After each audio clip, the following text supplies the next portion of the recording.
Est-ce que vous m'entendez bien comme ça ou même du fond? Ok, ça va, parfait. Parce que du coup, j'ai les mains libres, je préfère un peu pour gesticuler. Donc voilà, tout d'abord, je tenais juste à remercier à Bruno, à Rémi, Éléonore, Flavien, enfin voilà, toute l'équipe du Musée de la Ville de Bruxelles pour cette seconde invitation. Cette conférence, en fait, elle fait suite à une première que j'ai pu donner l'année passée sur mon mémoire en histoire, et celle de cette année-ci est basée sur mon mémoire en études de genre, comme l'a dit Bruno. Donc voilà, je tenais juste à remercier toute l'équipe du Musée de la Ville de Bruxelles pour cette seconde invitation. C'est chouette de pouvoir transmettre ce qu'on a étudié un peu dans les bibliothèques, dans son bureau, enfin voilà, dans les secrets un peu de la recherche. Ensuite aussi, vous touchez vite fait en mots comme l'année passée, donc je m'excuse pour celles et ceux qui étaient là l'année passée, mais je voulais quand même vous toucher en mots sur pourquoi étudier les festivals de films LGBTQ+. Je me rends compte juste que j'ai oublié de mettre mon timing, voilà. D'abord parce que en fait, le festival des films LGBT, il a vraiment un sens pluriel, dans le sens où il peut être une manière de comprendre à la fois l'histoire avec un grand H, donc comme vraiment un témoin de son époque, mais aussi et surtout l'histoire LGBT. Donc chaque festival, chaque édition d'un festival va être aussi le témoin de quelles négociations, quels conflits, quelles solutions ont été élaborées par nos communautés LGBT face aux différents problèmes, aux différentes querelles qui peuvent apparaître et qui peuvent surgir tout au long de l'histoire. Aussi, ces festivals, en fait, ils fonctionnent comme hétérotopie, qui est un concept forgé par Michel Foucault et qui a été retravaillé après par les Queer Studies. Et là, je cite Skadi Loist. En fait, hétérotopie vient du latin hétéros pour autre et topos pour lieu. Et la notion d'hétérotopie est assez simple. En fait, Foucault a imaginé un concept qui décrirait un espace-temps suspendu. Donc, c'est un moment où en fait les règles du monde extérieur sont exclues, sont autres, et on va inventer un monde à soi pendant un espace-temps précis. Et les festivals, les Queer Studies, vont regarder au Festival des films LGBT et vont se dire, voilà un concept intéressant pour comprendre ces festivals. C'est-à-dire l'idée de, pendant 3 jours ou 10 jours, pendant la durée de ces festivals, on va pouvoir vivre une utopie incarnée, en fait, une utopie physique. Donc vivre des différentes manières, célébrer nos identités, célébrer nos libertés, et donc voilà, pouvoir vivre pleinement pendant cette période et ces temps précis. Et enfin, il y a aussi pour moi l'urgence d'écrire et de s'inscrire dans l'histoire LGBT. Et là, j'évoque les principes du savoir situé de Donna Haraway, qui est une philosophe féministe, dans le sens où la notion de savoir situé, en fait, elle vient pour enrichir la notion d'objectivité scientifique. Je m'explique. Longtemps, on a cru qu'il y avait une notion d'objectivité scientifique qui était soi-disant neutre, alors qu'en fait, cette notion d'objectivité, elle était aussi située, parce qu'elle a été longtemps faite par des hommes scientifiques hommes, blancs, hétérosexuels, cisgenres, etc., etc. Donc, les faits que je vous dise d'où je parle, c'est-à-dire un Brésilien homosexuel, métis, genre fluide, en fait, ne vient pas déforcer mes propos, mais au contraire, elle vous donne les outils pour comprendre aussi comment j'ai pu analyser ces phénomènes. Et donc, voilà, je poursuis. Je ne vais pas vous lire tout ça. C'était juste pour vous montrer, en fait, que l'histoire du temps présent, comme on l'appelle en historiographie, c'est-à-dire le fait d'étudier des phénomènes qui sont très récents dans l'histoire, a quelque chose de délicat dans le sens où les actrices et les acteurs sont toujours là. Et donc, je tenais juste à vous préciser que ce que je vais vous raconter plus tard par rapport à la création des Massimadi et tout ce qui s'est passé ensuite, vient en fait est basé sur des entretiens d'abord avec des fondateurs historiques de Pink Strings, ensuite évidemment avec des fondatrices historiques de Massimadi, dont les 2 fondatrices principales, Marthe Djolo-Kamga, Bénédicte Fontenot, et aussi Frédéric Baudot, qui est une autre fondatrice. J'ai pu avoir aussi un entretien plus récent avec Meraba SBL, et je vais vous expliquer après ce que c'est. Et enfin, les graphiques ont été faits par moi-même, et j'ai pu analyser aussi en 2018, lors de la rédaction de mon mémoire, 2018-2019, des livrets de programmation de tous ces festivals. Voilà, comme ça vous êtes situés. Ça va juste pour vous montrer ici, en fait, le plan. Donc, je vais d'abord commencer par une introduction sur quelques notions de base pour que nous soyons ensemble. N'ayez pas peur, ça va être chouette. Ensuite, Je vais vous parler du contexte des années 90 et 2000, donc les limites, les réussites et les limites de festivals dits généralistes, que j'appelle généralistes ou universalistes. Enfin, je vais vous parler de la création des Massimadi au Québec d'abord, et ensuite de la création du Massimadi de Bruxelles. Et je vais conclure par l'analyse intersectionnelle que j'ai pu faire à l'époque de la programmation des Massimadi. Et attention, entre 2013 et 2018, c'est-à-dire que Massimadi existe toujours, mais la délicatesse dont je vous parlais juste avant de travailler sur l'histoire du temps présent, je ne suis pas porte-parole des Massimadi, je n'en fais pas partie, donc je ne vais pas parler à leur place du présent du projet ni de l'avenir. Je vais m'atteler à ce qu'on m'a autorisé à étudier, donc cette période 2013-2018. Et enfin, voilà, il y aura une conclusion et un post-scriptum dont je vais vous parler plus tard sur de nouveaux groupes encore plus récents. Donc voilà, cette introduction, en fait, j'en ai eu un peu peur en fait, quand je la préparais en me disant « oui, ça va être peut-être un peu lourd parce qu'il y a plein de concepts ». Mais en fait, je me suis dit qu'il fallait que je vous parle de ces notions pour que nous soyons ensemble. Et donc, pour alléger un peu mes propos, j'ai imaginé un exemple lié à l'histoire LGBT ou à l'histoire de la Belgique pour chacun de ces concepts. Et donc, voilà, j'ai imaginé ça un peu comme une promenade. Donc, on va un peu se promener. Et j'espère que la promenade vous soit douce. Voilà. Donc, pour continuer, en fait, comprendre que nous vivons une période post-coloniale, c'est admettre qu'on ne sort pas indemne d'un passé colonial commun, qu'on l'ait vécu directement ou pas. Et donc, dire que nous vivons dans un présent post-colonial, c'est vraiment comprendre que notre regard, notre culture, nos sexualités et même nos fantasmes sont façonnés par ces passés coloniaux communs. Là, je vous mets deux images côte à côte. C'est un extrait provocateur. Ça, c'est une toile du 19e siècle qui s'appelle « En arabe assis ». C'est un parfait exemple de la période que nous appelons orientalisme dans la peinture européenne. Et ici, à droite, à votre droite, il y a une image beaucoup plus récente, qui est une photographie faite par Pierre et Gilles, qui date de 1996, qui s'appelle « Le fumeur de narguilé », Aziz. Donc, ils ont quand même nommé les modèles. Et ces images côte à côte, en fait, elles ont un but, non pas de faire un procès des Pierre et Gilles, il ne s'agit pas de commencer à juger individuellement Pierre et Gilles en tant qu'artistes, ni éventuellement de votre désir en regardant ces beaux garçons, mais en fait de comprendre que la construction de cette image par Pierre et Gilles et la construction de notre désir éventuel en regardant cette image sont en fait le résultat direct de ces passés coloniaux dont j'essaie de vous parler.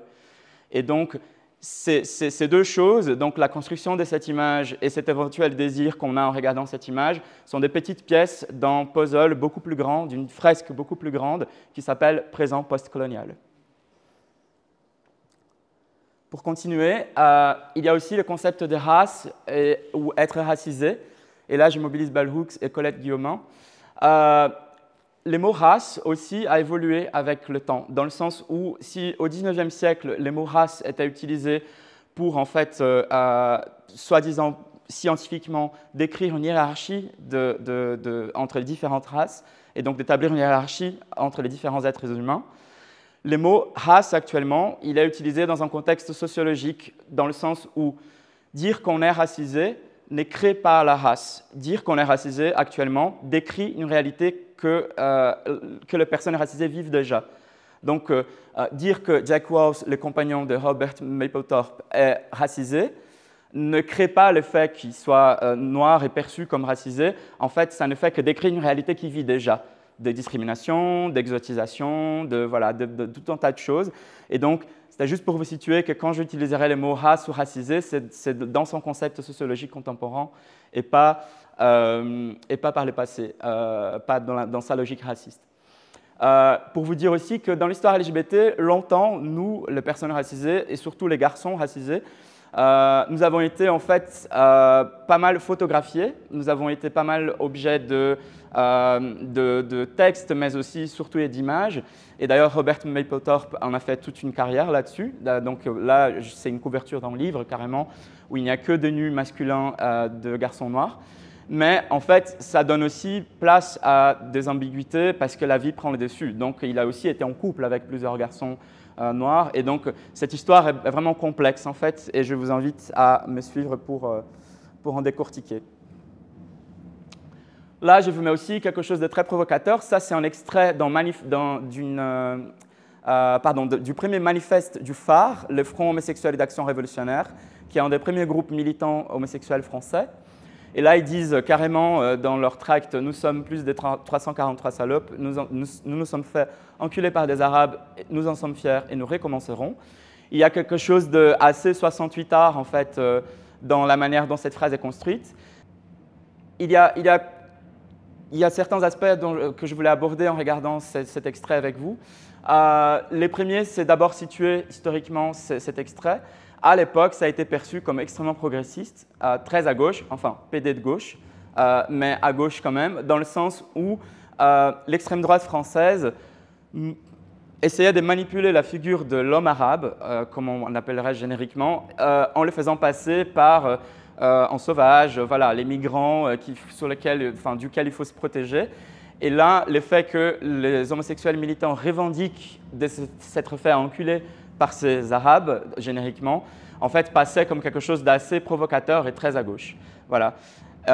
Mais pour nuancer tout ça, je voulais vous présenter le concept de racisme structurel ou systémique, parce que comme je vous disais avant, tout ça est en fait beaucoup plus large que des histoires individuelles, mais en fait, ça relève de quelque chose de systémique, dans le sens où, souvent dans l'histoire LGBT, tous les groupes qui n'étaient pas blancs étaient en fait catégorisés d'une manière assez générique. Donc on va parler des Arabes, des Noirs, des Latinos, sans préciser forcément de qui on parle exactement, et surtout sans forcément les inviter au débat et sans forcément les inviter à s'exprimer. Et donc voilà, je trouve cet extrait assez parlant pour ça. D'ailleurs, je ne suis pas du tout expert sur la question de la présence qu'on pourrait dire maghrébine ou arabe au sens large en Europe, mais Todd Shepard a écrit un livre très intéressant qui s'appelle « Mal et décolonisation, l'homme arabe et la France de l'indépendance algérienne jusqu'à la révolution iranienne ». Et il parle justement de tout ça. C'est assez intéressant de comprendre comment, dans l'imaginaire français en tout cas, cet homme arabe est passé dans une espèce de paradis sexuel, donc au XIXe siècle, à une espèce de Moyen-Âge sexuel à l'heure actuelle, et surtout depuis les années 70. Enfin, je voulais aussi vous parler du concept de diaspora et de diasporique, c'est-à-dire cette condition particulière, cette double conscience, comme va dire aussi Paul Giroy, cette double conscience d'être né dans le Nord global ou d'émigrer au Nord global tout en étant en fait, tout en appartenant à une communauté racisée, que l'on soit noir ou que l'on soit latino ou encore d'une autre minorité. Donc ici, par exemple, je vous mets une photo de jeunes racisés ou pas devant le bar Stonewall Inn, peu après les émeutes de 69. Et donc pour vous dire aussi qu'en fait, on a souvent fréquenté les mêmes espaces en fait, parce qu'il n'y en avait pas beaucoup. Mais ça ne veut pas dire qu'on était indemne de conflits ou aussi de reproduction de violences entre nous. Et je vous mets ici comme exemple plus récent la People of Color Pride Flag, donc le drapeau de fierté racisé, si on voulait traduire ça en français bien francophone, qui a été fait plus ou moins à l'époque, drapeau qui a été conçu plus ou moins à l'époque de Black Lives Matter, pour montrer l'intersection entre ces deux luttes. Et les mots intersection tombent très bien, parce que justement, je vais vous parler d'intersectionnalité ou intersectionnel, qui est l'avant-dernier concept, donc on arrive à la fin de cette longue introduction. C'est un concept qui a été forgé par Kimberlé Crenshaw, qui est une avocate afro-états-unienne. Et en fait, le concept d'intersectionnel, il vient pour décrire une réalité qu'elle a vue dans sa pratique quotidienne, qui était le fait que les femmes noires dans la périphérie de Los Angeles n'étaient ni totalement prises en charge par les services de droits des femmes, ni totalement prises en charge par les services de combat contre le racisme. Et donc, la notion d'intersectionnel ou d'intersectionnalité vient décrire une réalité des personnes qui vivent une discrimination croisée. Cette notion de discrimination croisée, elle est très importante parce que ce n'est pas des discriminations qui se cumulent, mais c'est bien des discriminations spécifiques qui sont le résultat de deux identités croisées. Et dans le cas de Marsha P. Johnson et de Sylvia Rivera, le fait d'être deux femmes trans, pour Marsha, une femme noire trans, et pour Sylvia Rivera, une femme latina trans, qui ont participé aux émeutes de Stonewall et qui ont été après carrément effacées de cette histoire. Et ce n'est que récemment qu'elles ont été, comme on dit, réhabilitées dans la mémoire officielle LGBT, de l'histoire LGBT. Enfin, c'est les derniers concepts que nous voyons dans cette longue introduction. Il y a la notion de réparation historique. Et là, je mobilise Grada Quilomba, qui est une philosophe afro-portugaise. La notion de réparation historique est assez simple. C'est l'idée que les États européens, qui sont des anciennes puissances coloniales, doivent prendre leurs responsabilités et assumer en fait, les conséquences des actes qui ont été en fait, posés par la colonisation depuis des siècles et des siècles. Donc ici, je vais vous mettre deux exemples bien concrets. D'abord, il y a le vote d'une résolution au Parlement bruxellois sur la reconnaissance de la ségrégation des enfants métis dans l'ancien empire belge. Et donc, en fait, il faut savoir que ces enfants ont été carrément arrachés de leur mère, parce que souvent, très très souvent, dans la plupart des cas, la situation c'était un père blanc, colon, et une mère congolaise ou burundaise. Et donc, ces enfants ont été carrément amenés en Belgique, mais en même temps séparés d'autres enfants. Et donc, voilà, tout ça, c'est des actions concrètes.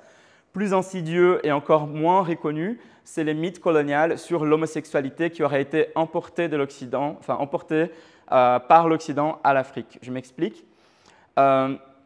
Il y a une notion, en fait, qui est clairement un héritage colonial, qu'avant la colonisation, il n'aurait pas existé d'homosexualité en Afrique. Or, il suffit de se pencher dans l'histoire coloniale, dans l'histoire de la présence européenne ou plutôt des contacts européens dans les continents africains pour se rendre compte que dès le XVIe siècle, nous avons des récits en fait, qui décrivent des actes sodomites, pour utiliser le terme de l'époque, des indigènes entre eux.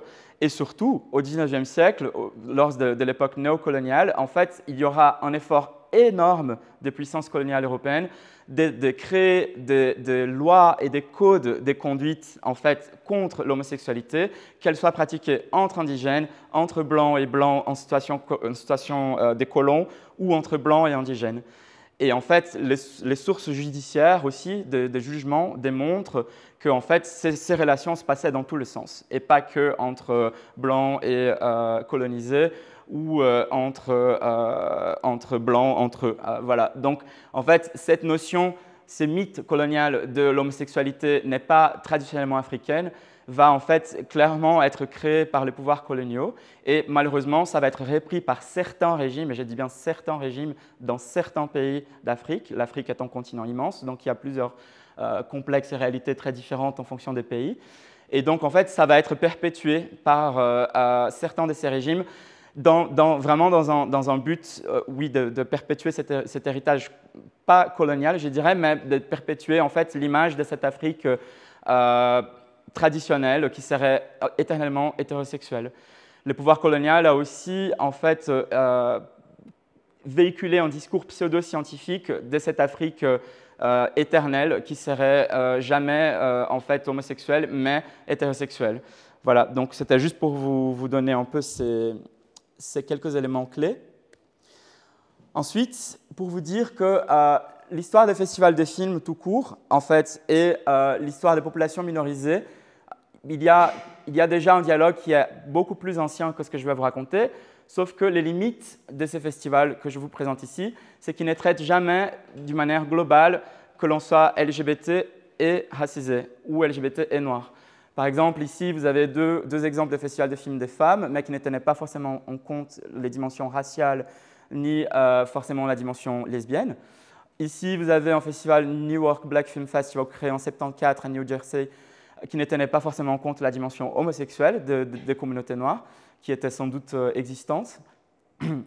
Et enfin, pour vous citer les deux derniers exemples que je connais mieux, vous avez les tout premiers, on a ici le tout premier festival de films ouvertement gay et lesbien au monde, qui est créé à San Francisco et qui ne tenait pas forcément en compte non plus ni la dimension féministe ni la dimension raciale.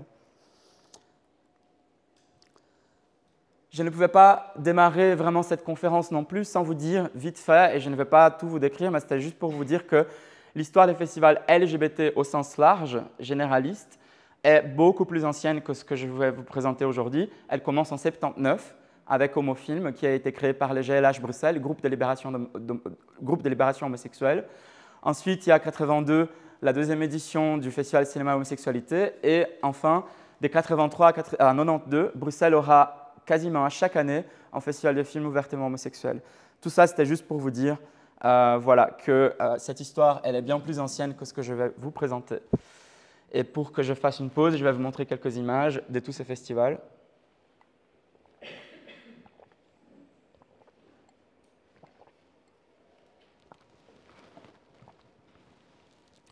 Voilà, et c'est à la fin de ces festivals-ci, le 10e festival cinéma homosexualité en 92, après une énorme perte financière, que commencent effectivement les contextes antérieurs à la création de Massimadi.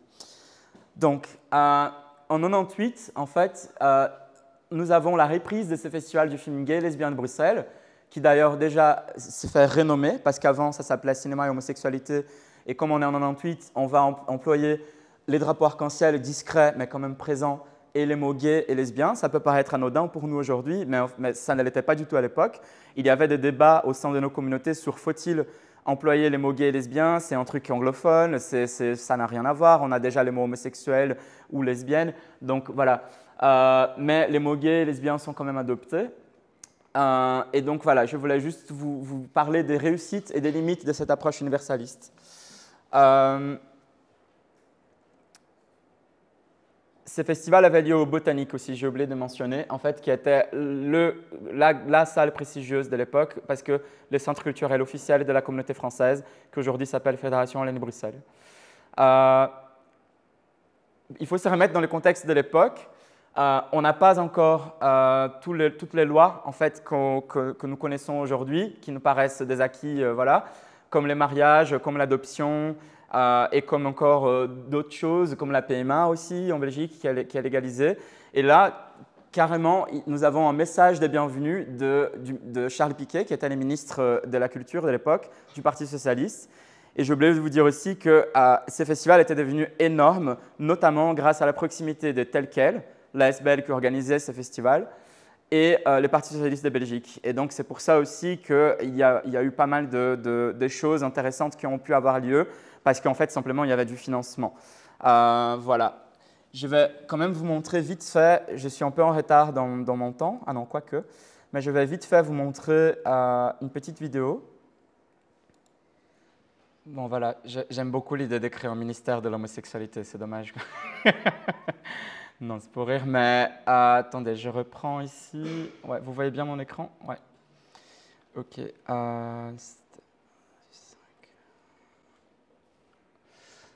Donc, je tenais à vous montrer cette petite vidéo. Elle est en accès libre hein, sur Ovio, donc le site web de l'RTBF, pour celles et ceux qui ne connaissent pas.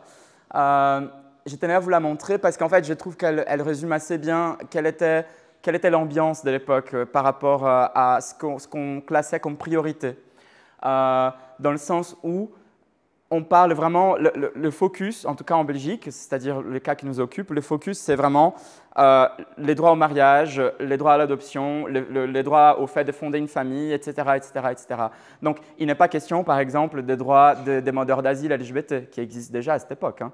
Il n'est pas question non plus de combat contre le racisme, parce qu'il y a aussi des personnes LGBT racisées à Bruxelles, que ce soit de la communauté noire, que ce soit de la communauté dite maghrébine, que ce soit de la communauté latina, etc. etc. Donc, je veux dire, en vous montrant cette vidéo, je voulais juste vous replonger dans le contexte de l'époque où les militantes et militants de l'époque sont en fait concentrés sur l'obtention de ces droits. Et il n'y a pas d'espace politique autre pour débattre de plus de choses que ces droits-là, l'obtention de ces droits-là. Et d'ailleurs, ça se voit bien, ça se matérialise bien dans ces trois pages en fait, différentes, issues d'un même livret de la programmation du festival, du 15e festival du film gay et lesbien de Bruxelles, qui date de janvier 2001, où en fait, on avait carrément des papiers détachables pour s'inscrire dans les mouvements socialistes, libéral ou écolo homosexuels. Donc ici, c'est les gays et lesbiennes socialistes, les homolibéraux, ça c'est les MR, ça s'appelait HRL à l'époque, enfin PRL à l'époque, Parti réformateur libéral. Et enfin, écolo nous prend homo, qui des trois groupes, je pense, est les seuls qui existent encore. Voilà. Et d'ailleurs, écolo dit ici clairement une loi contre les discriminations, reconnaissance légale du couple, droit d'être parent, déculpabiliser les jeunes, et renforcer la lutte contre le sida. Donc voilà, vous voyez bien que les priorités étaient vraiment l'obtention des droits fondamentaux et la garantie encore d'autres choses, mais il n'est pas question d'intersectionnalité, il n'est pas question de combat contre le racisme ou même des droits des sans-papiers LGBT. C'était assez intéressant de me replonger dans des archives, parce que ça, c'est typiquement une archive que j'ai utilisée pour mon mémoire en histoire, donc le mémoire précédent et la conférence précédente. J'avais parlé à l'époque d'une nouvelle queer attitude pour parler en fait de l'équipe de programmation qui, à cette édition 2000 et même 98 et 99 aussi, ont présenté une programmation très queer, alors que le mot queer, même à l'époque, arrivait à peine dans les contextes francophones. Et en revisitant avec un regard un peu plus exigeant, on va dire, par rapport à l'intersectionnalité, justement, je me suis posé la question, quelles couleurs sont queer? Parce que là, ça m'a vraiment frappé le fait que, je ne sais pas si vous arrivez à lire ici, mais vous avez ces 4 petites figurines et c'est marqué « collez ici votre photo, collez ici sa photo ». Et donc, il y a un peu cette idée de, voilà, identifiez-vous à cette image, mais en même temps, l'image est 100% blanche. Donc voilà, je me suis posé cette question et voilà, je voulais juste partager comme quoi on peut regarder la même source en fait avec un regard vraiment différent en fonction de la thématique. N'empêche que en termes de programmation, comme je vous expliquais juste avant, ces festivals étaient devenus tellement énormes qu'on va créer peu à peu une dualité entre, d'un côté, une équipe entièrement bénévole qui est responsable par la programmation des films et par l'organisation du festival en soi, et de l'autre côté, les conseils d'administration de tel quel, qui est la SBL, qui était derrière en fait, le financement de ces festivals. Et donc, en fait, ça va créer peu à peu des tensions entre quels visuels, quels films vont être mis en avant, quelles salles vont être choisies. Donc, le CA de tel quel va vouloir avoir un droit de regard surtout, notamment sur les visuels. Donc, quelles affiches vont être choisies, etc.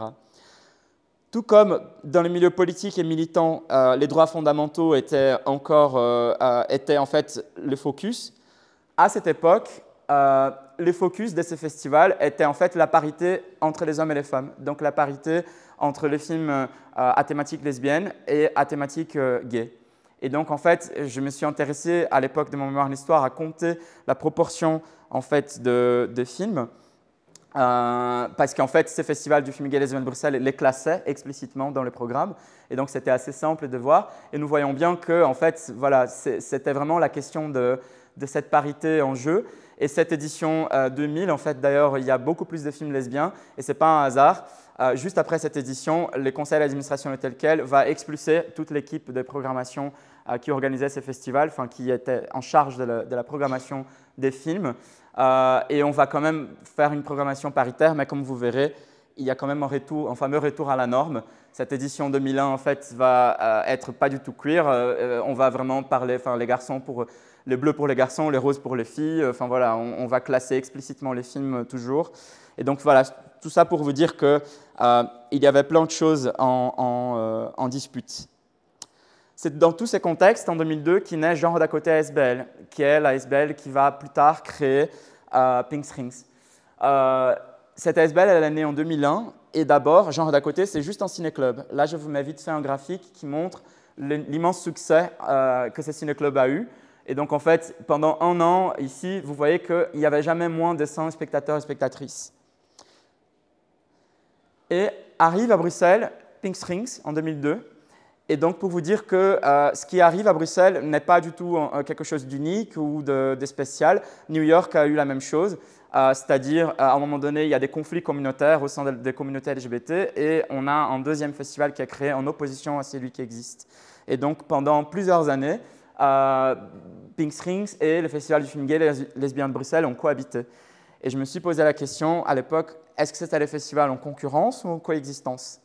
Eh bien, en fait, moi je plaide que c'était plutôt une coexistence, puisque Pink Strings a toujours été, dès le départ, assez queer et assez attentif à la question de la parité aussi. Vous voyez d'ailleurs qu'ils ont programmé à cette édition 2003 beaucoup plus de films, enfin plus de films lesbiens en tout cas que le Festival du film gay lesbien de Bruxelles. Et aussi, j'ai oublié de dire, je reviens sur la diapo précédente, j'ai oublié de dire que, encore une preuve que la question de parité était plus importante que les questions de diversité. Cette affiche-ci, ça vaut la peine de le dire, c'est la première dans toute l'histoire du Festival de films LGBT à Bruxelles, donc depuis 1979, où nous avons 2 femmes qui s'embrassent, où nous avons un couple lesbien qui est mis en valeur. Donc voilà, ça c'était juste pour vous dire, pour vous faire cette remarque-là. Je reprends.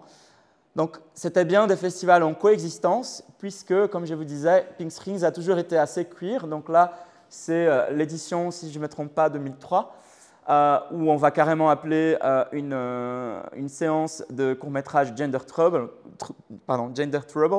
claire référence à l'ouvrage de Judith Butler.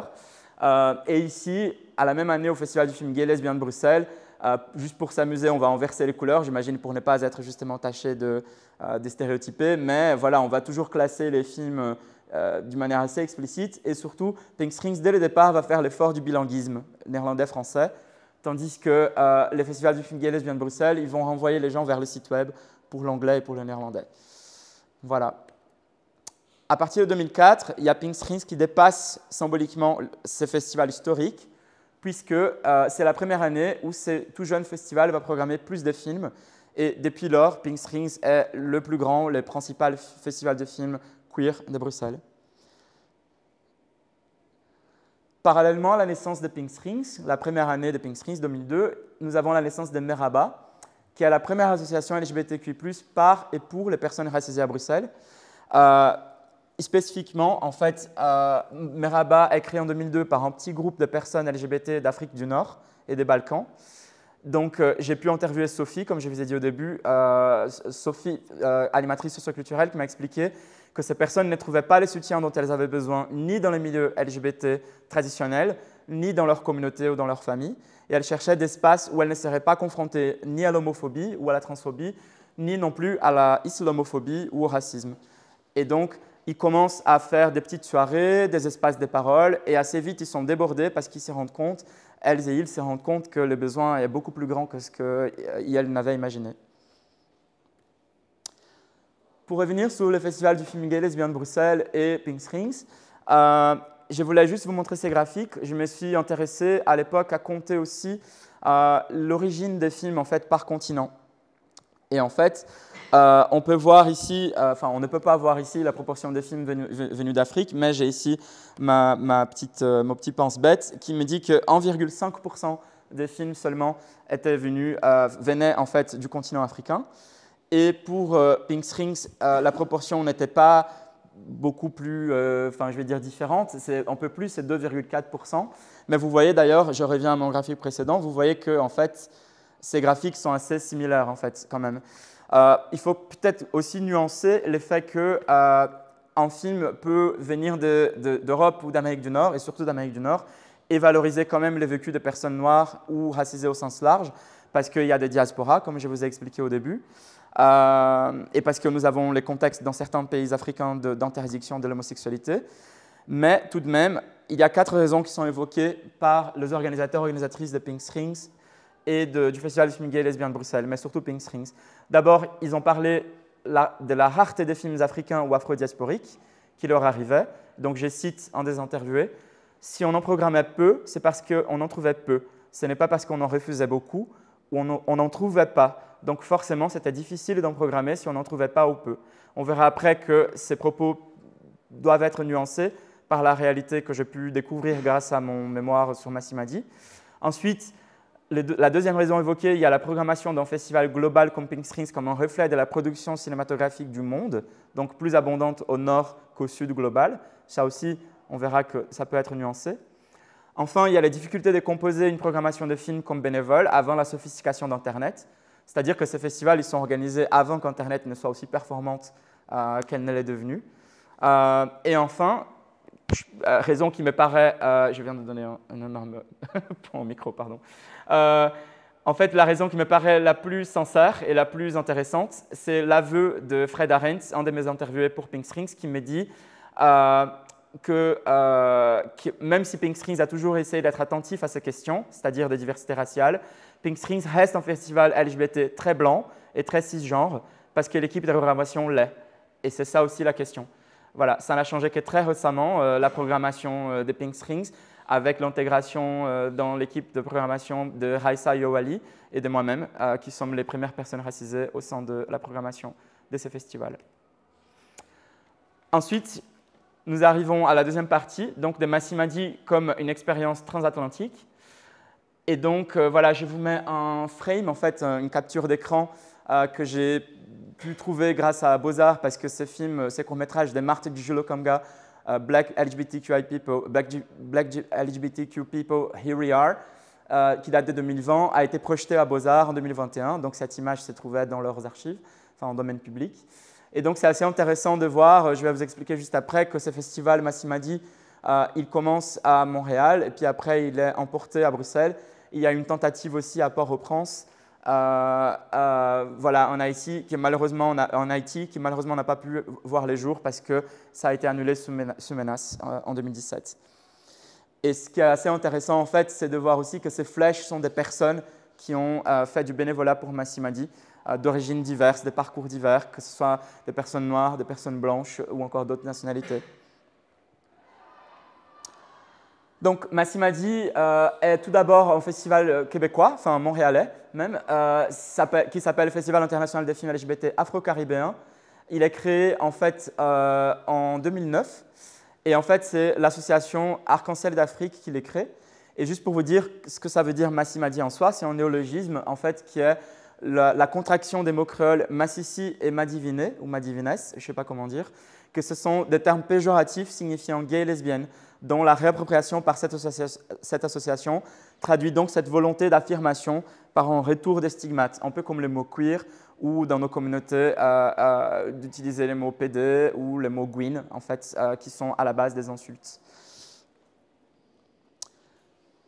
Je ne vais pas vous parler longuement de ça, c'était juste pour vous dire que, pour nuancer ce qu'un des interviewés disait juste avant par rapport au fait qu'il trouvait très peu de films africains ou afro-diasporiques, il y avait quand même des festivals à la même époque, en tout cas en Amérique du Nord, qui projetaient des films féministes et ou LGBT.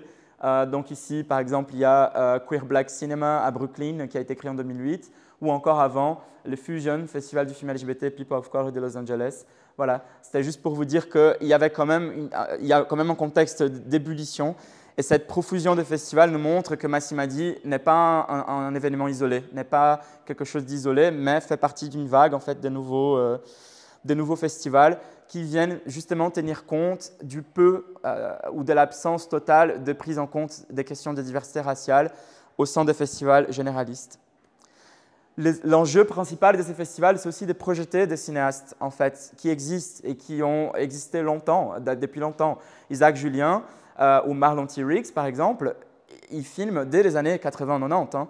Donc en fait, on parle vraiment de cinéastes homosexuels noirs en contexte diasporique. Isaac Julien, si je ne me trompe pas, est britannique et Marlon T. Riggs, je sais qu'il est états-unien. Donc en fait, il s'agit pour ces festivals vraiment de projeter ces cinéastes qui existent et aussi des réalisatrices plus récentes comme Akosua Adoma ou Rungano Nyoni. Enfin, nous arrivons à la création de Massimadi Bruxelles, qui est créé en 2013, qui est le premier festival de films LGBT d'Afrique et de ses diasporas en Europe. Quelques éléments de contexte socio-historique évoqués par les interviewés. Il y a tout d'abord une volonté vraiment constructive de Marthe Djolo-Kamga, qui est une réalisatrice camerounaise et lesbienne basée à Bruxelles. En fait, il y a des amis à Marthe qui vont créer cette ASBL, les identités du Baobab, et qui va vraiment fonctionner comme une plateforme culturelle pour plusieurs projets, dont Massimadi est une des expressions. Et donc cette ASBL, elle est créée en 2008, et quelques années après, il y a Massimadi qui est créé en 2013. Donc, quand je parle de volonté constructive, voilà, je reprends encore une fois pour celles et ceux qui n'étaient pas arrivés. Ce que je vous raconte à propos de Massimadi, c'est vraiment basé sur les interviews qui m'ont accordé les fondatrices historiques de Massimadi, dont Marthe elle-même, Marthe Djolo-Kamga et Bénédicte Fontenot et Frédéric Baudot. Encore d'autres éléments socio-historiques évoqués par les interviewés.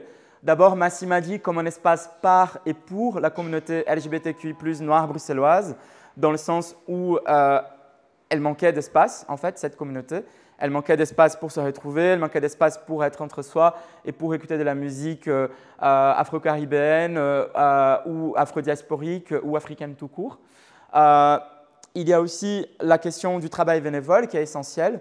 Et donc, pour vous dire que dès le début, Massimadi n'a jamais été fermé au fait que des personnes d'autres communautés, y compris des personnes blanches, fassent du bénévolat, du moment que voilà, qu'ils aient resté à leur place. Donc, c'est-à-dire, voilà, il s'agit d'un festival par et pour les personnes noires, mais il y a quand même cette ouverture de construction collective de ces festivals par le travail bénévole qui est essentiel. Il y a aussi les contextes politiques favorables et l'obtention de subsides, dans le sens où Massimadi va obtenir des subsides parce que juste avant 2013, en 2009, il y a Bruno Delisle, qui est un homme politique flamand des Groenen, qui va être élu, enfin pas élu, pardon, qui va devenir secrétaire d'État à l'égalité des chances au niveau de la région bruxelloise. Et clairement, mes interviewés ont évoqué le fait, enfin, la décision de l'accord de confiance, on va dire, des Bruno Delisle d'accorder un subside à ces tout nouveaux projets qui existaient à l'époque, qui étaient Massimadi. Et ça a été fondamental pour que le festival ait lieu. Comme m'ont dit Marthe et Bénédicte, le festival aurait eu lieu quand même sans cette subvention publique, mais évidemment, le fait de toucher un peu d'argent public a fait toute la différence. Elles ont aussi touché un mot, mes interviewées, sur les limites dans la pratique d'octroi des subventions publiques, c'est-à-dire que, et c'est pour ça que je me pose la question, quelle place aux créations afro-LGBTQI+, dans la notion de culture par les pouvoirs publics en Belgique? C'est assez simple, en fait, cette question, parce que, en gros, Massimadi, pour la période que j'ai été autorisé à étudier, c'est-à-dire sa création en 2013 jusqu'à 2018, 3/4 de ces subventions viennent du volet égalité des chances et seulement 1/4 du volet culture. Tandis que Pink Strings, qui est un festival aussi LGBT, mais généraliste, c'est précisément l'inverse. 2/3 de subventions de Pink Strings viennent en fait du volet culture et cinéma et seulement 1/3 de l'égalité des chances. Donc voilà. C'est questionnant, je trouve. En tout cas, on a abordé ça ensemble avec les interviewés et j'en parle aussi dans mon mémoire. C'est questionnant parce qu'à la fin, ça questionne aussi comment on va concevoir la notion de culture et comment on va attribuer des subventions d'une manière un peu arbitraire. Enfin, c'est la dernière partie de cette conférence. On arrive à la question de l'analyse intersectionnelle que j'ai pu faire de la programmation de Massimadi. Tout d'abord, pour l'analyse quantitative, je voulais juste vous montrer quelques chiffres sur l'inégalité à l'égard des réalisatrices en Belgique francophone.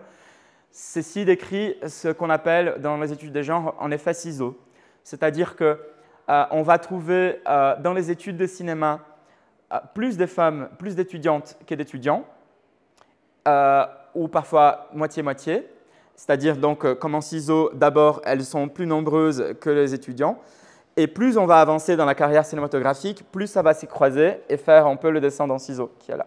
Voilà. C'est-à-dire que quand on va regarder la proportion des droits touchés par la réalisation des films, on voit qu'il y a une moyenne de 25% de réalisatrices et seulement 25% des réalisatrices, alors qu'elles sont plus nombreuses pour le bachelier de réalisation ou master de réalisation ou montage et script, ou pour le bachelier au master de cinéma. Pour l'analyse quantitative, juste pour vous dire que Massimadi a composé entre 2013 et 2018 de 8 séances à chaque édition et que ces séances sont soit en long métrage, soit plusieurs courts métrages et qu'ils ont programmé, ils et elles ont programmé 89 films. Et aussi, j'ai compté, pour faire le graphique que je vais vous montrer après, j'ai compté chaque réalisation par un point. C'est-à-dire que, par exemple, à la première édition, ils ont programmé 3 films d'Isaac Julien, et du coup, je n'ai pas compté Isaac Julien juste une fois, j'ai compté 3 fois, pour une question de représentativité réelle de films réalisés par des hommes, films réalisés par des femmes. Et donc, j'ai pu dépouiller, grâce à cette méthode, 85 films, parce qu'il y a 4 films qui ont été réalisés par des associations. Et donc, voilà, ce n'était pas possible de déterminer quels étaient les genres, mais donc 85, ça reste quand même un échantillon assez représentatif. Voilà. Et donc, ça donne ceci. C'est-à-dire que l'analyse quantitative de la programmation des Massimadi de 2013 à 2018 montre qu'il y a vraiment une programmation grandissante des femmes.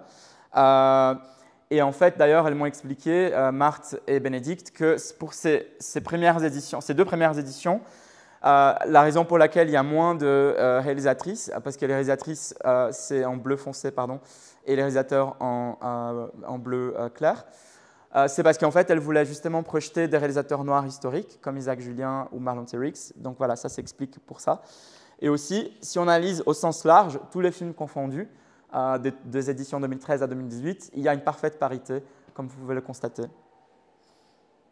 Enfin, je me suis aussi intéressé par une analyse qualitative, c'est-à-dire vraiment l'intersectionnalité, de voir, ma question de recherche, c'était est-ce que Massimadi reproduit la réalité de l'industrie cinématographique mainstream, c'est-à-dire une surreprésentation des réalisateurs blancs et une sous-représentation des réalisatrices noires. Et donc, voilà, je me suis posé cette question. Pour vous dire comment j'ai comptabilisé ça, parce que c'est quand même délicat, je ne me suis pas mis à être juge de qui était blanc, qui était noir, qui était métis. J'ai passé des heures et des heures et des heures à aller chercher des interviews, que ce soit écrites ou en vidéo, pour savoir en fait comment les personnes s'autodéterminaient.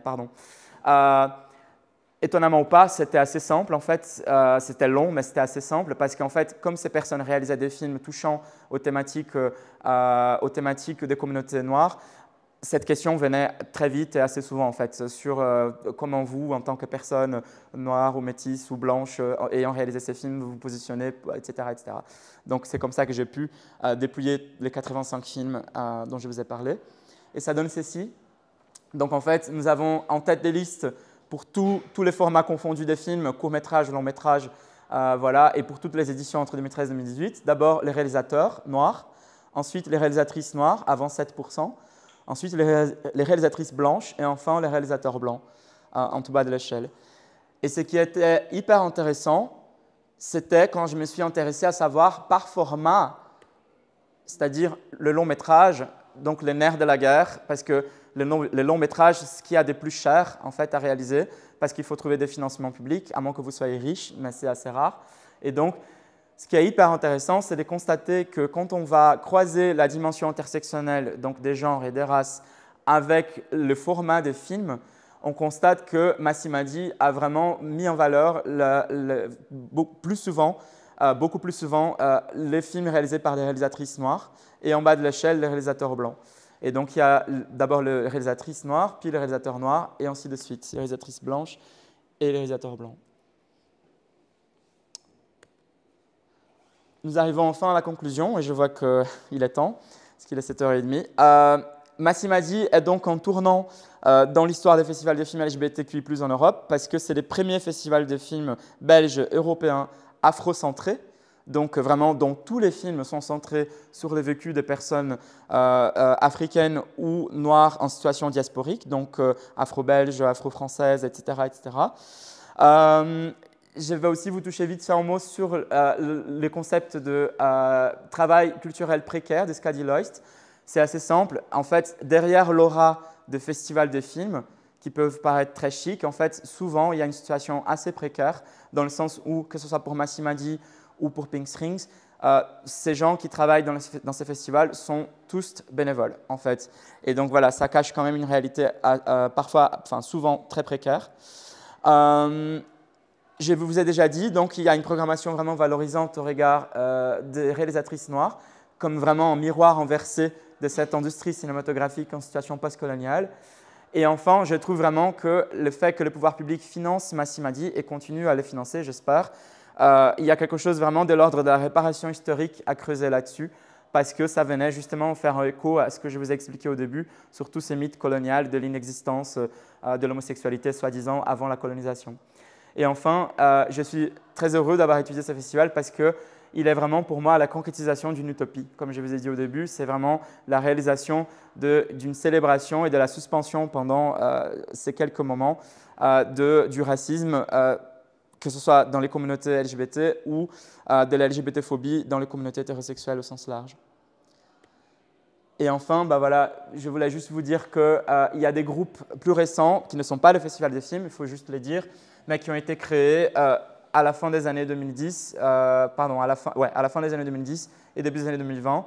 Et là, je vous mets juste voilà, des petites photos sur ces groupes. Et là, c'est For All Queens, par exemple, qui depuis 2022 crée une espèce de contre-pride, une afro-pride, en fait, en organisant un bal de voguing. Et à tel point que cette année-ci, par exemple, For All Queens a surnommé cette semaine, enfin ces journées d'événements, The Unofficial Belgian Black Pride. Donc voilà, la Pride belge noire officieuse. Voilà, donc c'est tout. J'espère que vous avez apprécié la conférence. Si on a le temps, et si vous n'avez pas immédiatement des questions, il y a un petit court-métrage que je pourrais projeter, mais on verra bien si on a le temps pour. Je vous remercie pour votre attention.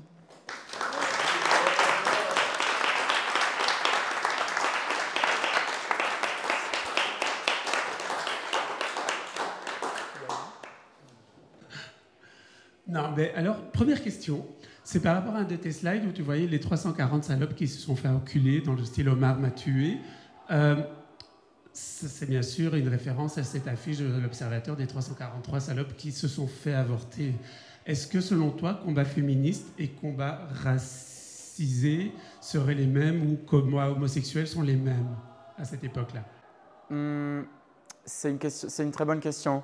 Euh, moi, je dirais qu'il y a forcément des points de contact, mais en ce qui concerne l'objet de la conférence aujourd'hui, c'est-à-dire vraiment le combat antiraciste et les actions affirmatives pour la communauté, pour les communautés racisées, et spécialement la communauté noire, s'agissant de Massimadi, moi je trouve que à cette époque, ni les mouvements féministes prenaient en compte vraiment la dimension raciale, ni même lesbienne, hein, en fait, parce qu'il y avait aussi des querelles au sein de certains groupes en France par rapport faut-il ou pas accepter les lesbiennes et tout.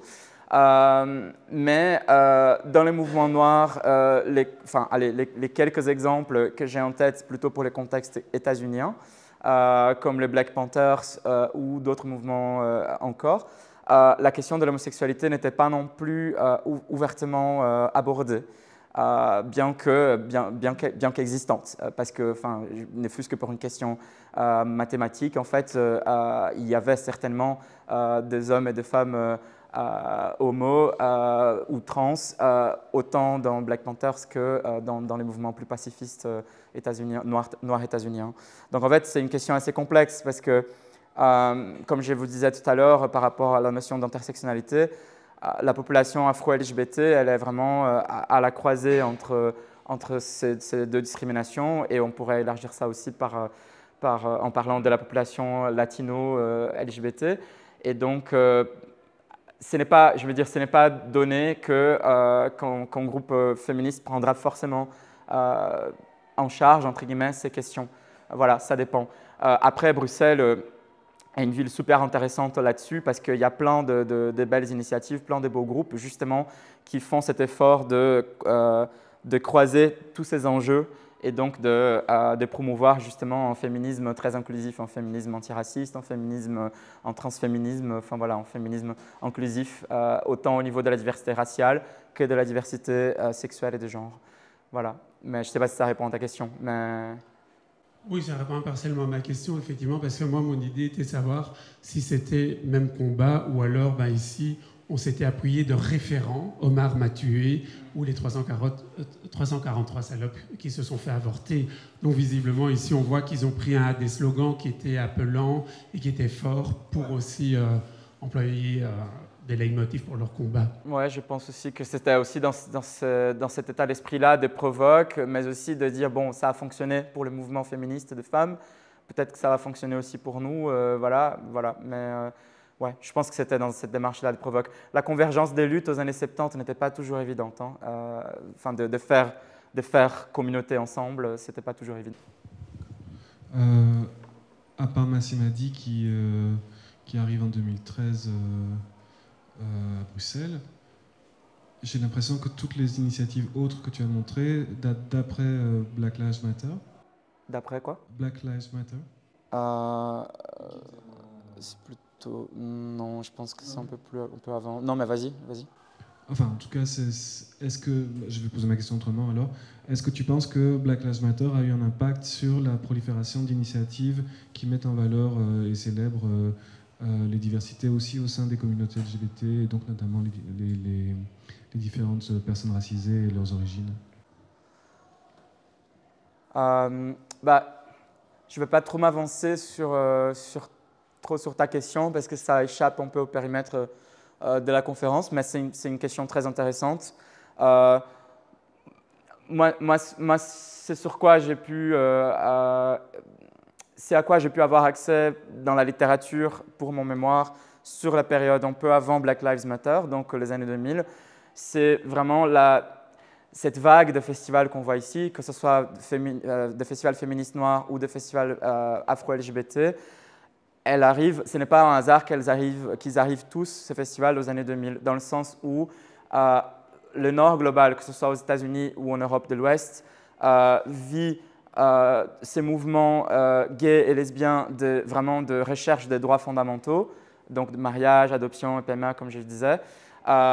Et en fait, ces différentes communautés noires ou racisées au sens large vont être assez frustrées de voir que, leurs enjeux n'étaient pas pris en compte et que nos identités n'étaient pas vraiment représentées au sein de ce mouvement plus large de recherche des droits. Et donc, ce qu'a dit Loist,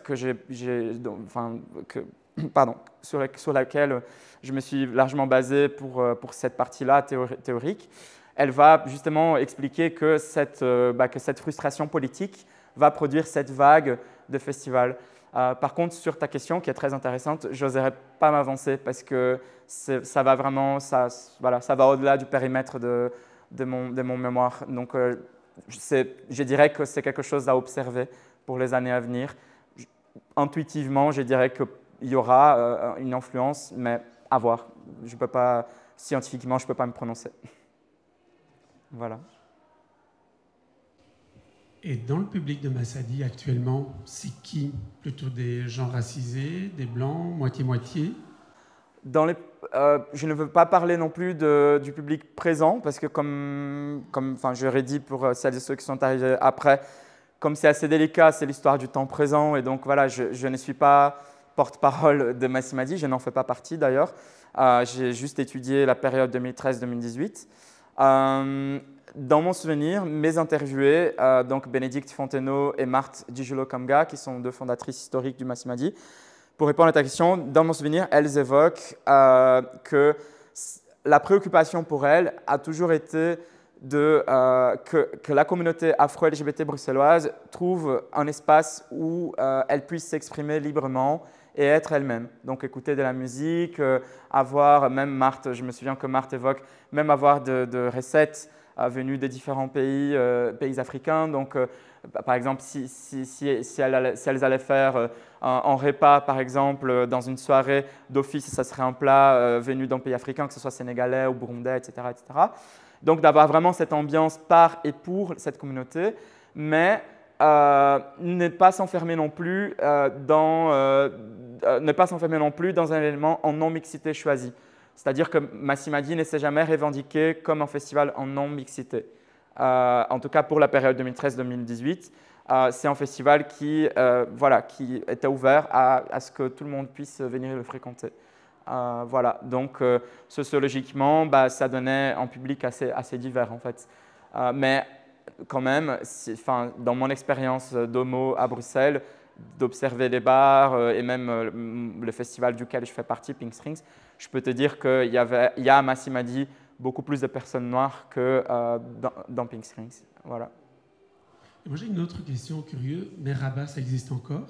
Oui, Merhaba existe toujours, bel et bien. J'ai eu l'interview de Sophie récemment. Et donc, ouais, ça existe toujours. C'est une association qui est assez discrète parce que, en fait, il y a une question de la sécurité aussi de leurs membres et aussi des personnes qui fréquentent cette ASBL. Parce qu'en fait, Merhaba, en fait, les enjeux assez délicats que Merhaba touche, c'est par exemple la question des familles qui veulent parfois forcer leurs enfants à se marier, en mariage hétérosexuel évidemment,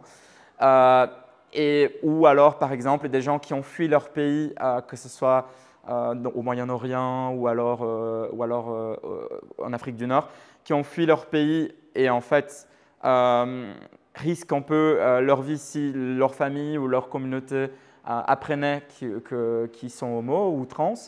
Et donc, en fait, c'est une ASBL qui, en exprès, reste assez discrète dans le paysage LGBT bruxellois, de par ces raisons de sécurité de leurs membres.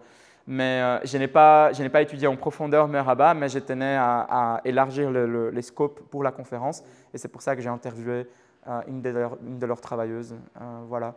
Mais donc, ouais, Merhaba existe toujours. Ils ont fêté leur 20e anniversaire en 2022. Donc, c'est une association, une ASBL qui existe depuis 22 ans.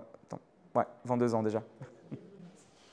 Oui, c'est comme je disais en introduction, hein, c'est vrai que je suis bruxellois, mais bon, c'est un sujet que j'ignorais complètement et que grâce à toi, ben voilà, j'ai découvert et je pense que d'autres aussi, j'espère. En fait, c'est pas une question, c'est juste un commentaire. Je trouve que c'était bien fait. Je suis un bénévole de Massimadi et c'est top. Ça, c'est le premier. La deuxième chose est juste pour vous prévenir, s'il vous plaît, si vous avez du temps, n'oubliez pas de suivre Massimadi sur les réseaux sociaux. Ils ont un compte Facebook, ils ont un compte Instagram, tout ça. Ils mettent toutes les invitations là-bas et vous pouvez venir fêter avec nous, danser, tout ça. Mais c'est bien fait, c'est juste ça.